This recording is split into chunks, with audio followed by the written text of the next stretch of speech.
What losing everything has taught me about manifesting abundance. At the time, it didn't seem like I was manifesting anything abundant. It seemed like I was just manifesting shit show after shit show after shit show. And it was unfortunate. It was highly unfortunate. To set the stage, basically, what happened was I moved to Sweden. I am originally from the United States. Obviously, I lived in North Carolina for about a good 10 to 12 years of my life. And I met my partner online. He lived in Sweden. I lived here. And we did long distance relationship and everything like that.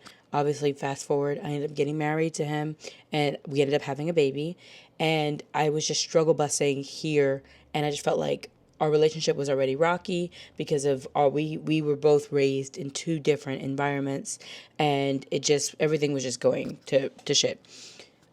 Fast forward, I moved to Sweden with him. We moved back to his home country and we ended up living with his parents. And at first, it was fun the first 2 months. And then over time, I started to realize that I am hated and that I am not wanted here and that this is very unfortunate for me. Fast forward, I want to say about a year. If y'all want to know the full story as to how that went down, it is a very long, crazy story. And I wouldn't mind going through that. But that's not the point of this video. At the very end, I ended up homeless. I ended up with my kid kidnapped from me. My husband was turned against me. And I literally hit rock bottom. I had nothing. Zero. $5 to $10 to my name. I literally was R-worded. It was actually insane. It was a very crazy story. But me going through that turned me into who I am today. And that is why I am on a mission to help other people who feel like this is the end, that they have hit their rock bottom and that they're never going to get out of this, to show you all that it is possible.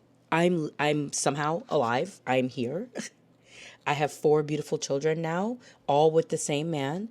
Our relationship is good, better. I rescued him from that as well. It was an absolutely insane situation to be in.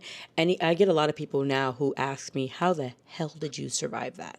And when you think about it, I questioned everything. I literally felt alone, scared, powerless. Like I had nothing. I had nothing. There was nothing I could do. You would think, oh, why don't you just take your kid and move back to America? That's not how that works. I can't do that. And then I needed money to leave, which I didn't have. Didn't have any of that. So that's fun. And everything was just against me. Every single thing. It was horrendous. It was not great. I literally questioned everything, my worth, my future, my life. I was like, what even is this? But I had 2 choices. Lay down and cry about it and lose.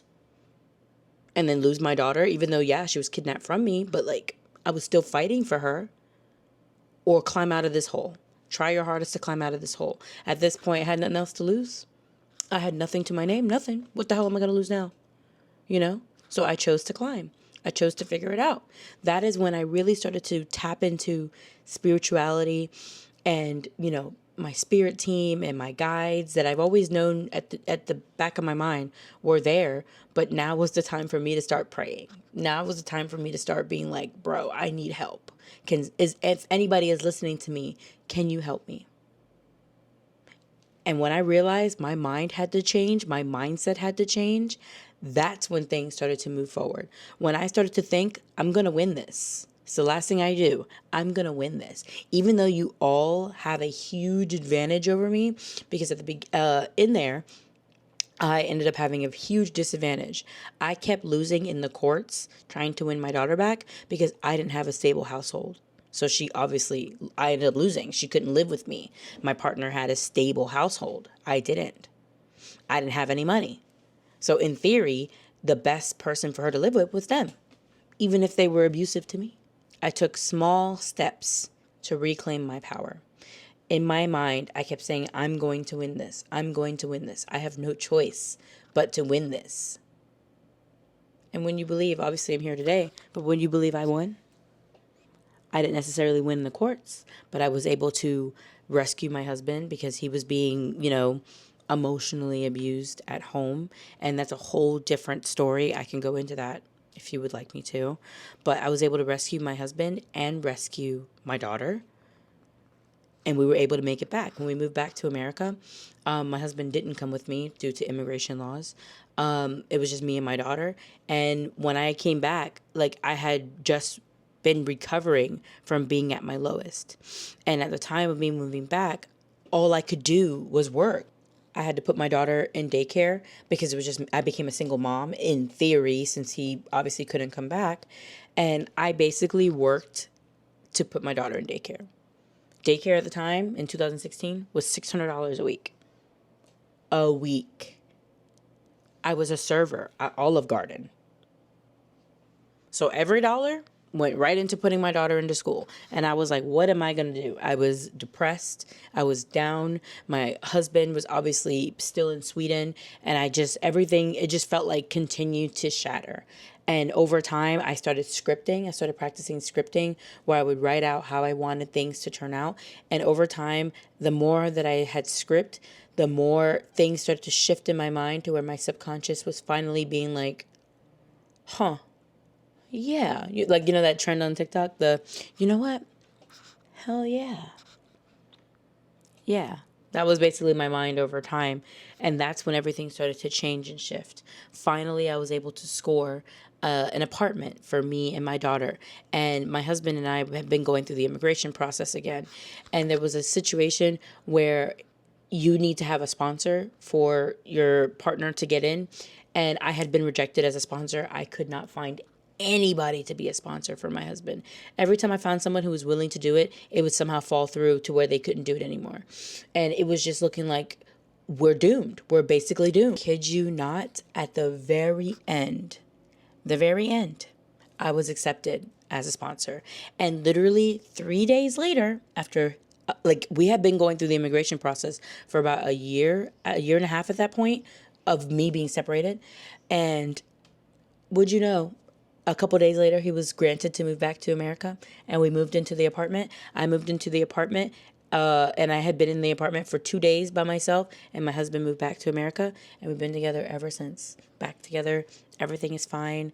I have 4 kids now, and the moral of the story is that by me changing my mindset and realizing that my reality is a reflection of my thoughts, and that the cards I am dealt do not describe me, they do not embody me, changed everything for me. Over the years, things have changed for the better, sometimes for the worse, where you're like, bro, I feel like the world is against me. But in reality, it was just to build you up into somebody who's stronger. So like everything that I went through helped build me into that strong woman I am today. Helped me get into my purpose of helping other people and showing them, like, if I can live how I'm living now, why can't you? Everything starts right here. Everything is a choice. You can choose to lay down, roll over, or you can choose to start shifting your mindset.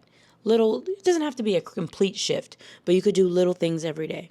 Realizing that focused on today. Don't focus on what's happening tomorrow. Don't focus on what's happening in a week. Focus on today. Being present. Being present in the moment. Being grateful for what you do have. Being grateful for what's to come. Even during all that craziness that happened to me in Sweden, I started being grateful that I am alive. Even though I went through some crazy things where I didn't even think I was going to survive these things, I showed gratitude for being alive. I am grateful that I woke up today and that I have another chance to fight for my daughter. I have another chance to fight for me. I am grateful to be able to be put in front of you all. And if I can help just one person, I know that I've done my job. If you are watching this and you feel lost, stuck, or broken, just know that you are not alone. Your story isn't over. You have all the power. Everything that you need lies within you. And I am here to help you. You're not alone. I promise you that you got this. You have to just trust in yourself. It's a choice to trust in the positive outcomes. It is also a choice to believe in the negative outcomes. Which one are you going to choose?